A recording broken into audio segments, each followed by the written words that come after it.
Welcome to Creep and Quill, the robber Bridegroom by Brothers Grimm, not the fairy tale you remember. There was once a miller who had one beautiful daughter, and as she was grown up, he was anxious that she should be well married and provided for. He said to himself, "I will give her to the first suitable man who comes and asks for her hand." Not long after a suitor appeared, and as he appeared to be very rich and the miller could see nothing in him with which to find fault, he betrothed his daughter to him. But the girl did not care for the man as a girl ought to care for her betrothed husband. She did not feel that she could trust him, and she could not look at him nor think of him without an inward shudder. One day he said to her, "You have not yet paid me a visit, although we have been betrothed for some time." "I do not know where your house is," she answered. "My house is out there in the dark forest," he said. She tried to excuse herself by saying that she would not be able to find the way thither. Her betrothed only replied, "You must come and see me next Sunday. I have already invited guests for that day, and that you may not mistake the way, I will strew ashes along the path." When Sunday came, and it was time for the girl to start, a feeling of dread came over her which she could not explain, and that she might be able to find her path again, she filled her pockets with peas and lentils to sprinkle on the ground as she went along. On reaching the entrance to the forest, she found the path strewed with ashes, and these she followed, throwing down some peas on either side of her at every step she took. She walked the whole day until she came to the deepest, darkest part of the forest. There she saw a lonely house, looking so grim and mysterious that it did not please her at all. She stepped inside, but not a soul was to be seen, and a great silence reigned throughout. Suddenly a voice cried, turn back, young maiden fair, linger not in this murderer's lair." The girl looked up and saw that the voice came from a bird hanging in a cage on the wall. Again it cried, turn back, young maiden fair, linger not in this murderer's lair." The girl passed on, going from room to room of the house, but they were all empty, and still she saw no one. At last she came to the cellar, and there sat a very, very old woman who could not keep her head from shaking. "Can you tell me," asked the girl, "if my betrothed husband lives here?" "Ah, you poor child," answered the old woman. "What a place for you to come to. This is a murderer's den. You think yourself a promised bride and that your marriage will soon take place, but it is with death that you will keep your marriage feast. Look, do you see that large cauldron of water which I am obliged to keep on the fire? As soon as they have you in their power, they will kill you without mercy and cook and eat you, for they are eaters of men. If I did not take pity on you and save you, you would be lost." Thereupon the old woman led her behind a large cask, which quite hid her from view. "Keep as still as a mouse," she said. "Do not move or speak, or it will be all over with you. Tonight, when the robbers are all asleep, we will flee together. I have long been waiting for an opportunity to escape." The words were hardly out of her mouth when the godless crew returned, dragging another young girl along with them. They were all drunk and paid no heed to her cries and lamentations. They gave her wine to drink, 3 glasses full, one of white wine, one of red, and one of yellow, and with that her heart gave way and she died.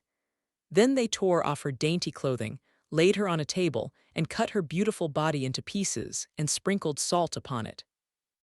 The poor betrothed girl crouched trembling and shuddering behind the cask, for she saw what a terrible fate had been intended for her by the robbers.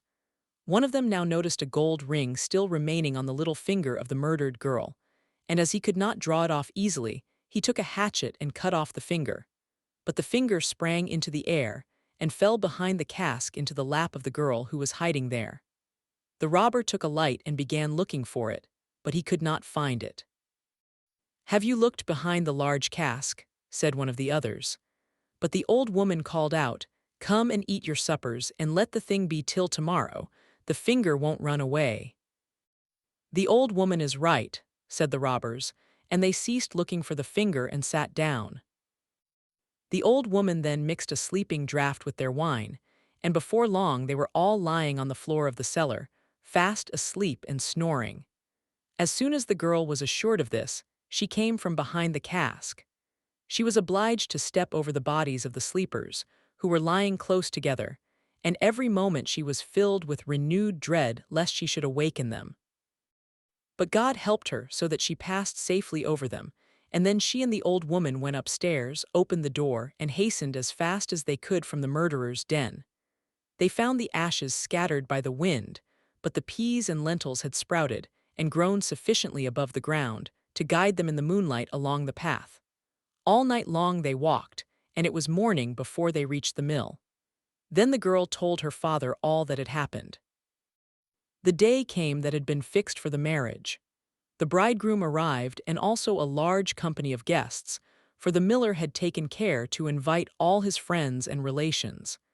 As they sat at the feast, each guest in turn was asked to tell a tale. The bride sat still and did not say a word. "And you, my love," said the bridegroom, turning to her, "is there no tale you know? Tell us something." "I will tell you a dream then," said the bride. "I went alone through a forest and came at last to a house. Not a soul could I find within, but a bird that was hanging in a cage on the wall cried, turn back, young maiden fair, linger not in this murderer's lair." And again, a second time it said these words, "My darling, this is only a dream." I went on through the house from room to room, but they were all empty, and everything was so grim and mysterious. At last I went down to the cellar, and there sat a very, very old woman who could not keep her head still. I asked her if my betrothed lived here, and she answered, "Ah, you poor child, you are come to a murderer's den. Your betrothed does indeed live here, but he will kill you without mercy and afterwards cook and eat you." My darling, this is only a dream. The old woman hid me behind a large cask, and scarcely had she done this when the robbers returned home, dragging a young girl along with them. They gave her 3 kinds of wine to drink, white, red, and yellow, and with that she died. My darling, this is only a dream. Then they tore off her dainty clothing, and cut her beautiful body into pieces and sprinkled salt upon it. My darling, this is only a dream. And one of the robbers saw that there was a gold ring still left on her finger, and as it was difficult to draw off, he took a hatchet and cut off her finger. But the finger sprang into the air and fell behind the great cask into my lap. And here is the finger with the ring. And with these words, the bride drew forth the finger and showed it to the assembled guests. The bridegroom, who during this recital had grown deadly pale, up and tried to escape, but the guests seized him and held him fast.